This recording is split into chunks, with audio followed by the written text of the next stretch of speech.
Welcome to ATV. బీసీల పట్ల Congress party చిన్నచూపు, హామీల పట్ల నిర్లక్ష్యం. స్థానిక సంస్థల్లో బీసీలకు 42% రిజర్వేషన్లు కల్పించకుండానే ఎన్నికలకు వెళ్లే ఆలోచనలో కాంగ్రెస్కు బీసీ సమాజం గుణపాఠం చెప్పాలి.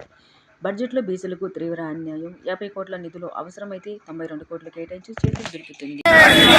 స్థానిక సంస్థల్లో వెంటనే 42% వెంటనే, స్థానిక సంస్థల్లో బీసీ రిజర్వేషన్ 42% వెంటనే.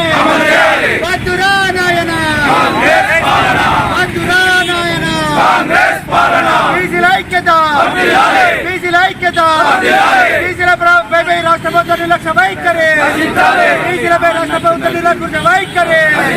We want justice. We want justice. We want justice. We want justice. CM.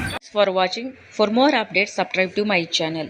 చూస్తూనే ఉండండి. మరెన్నో అప్డేట్ కోసం ASN 24 టీవీ న్యూస్ చేయండి, కామెంట్ చేయండి, సబ్స్క్రైబ్ చేయండి. Thank you.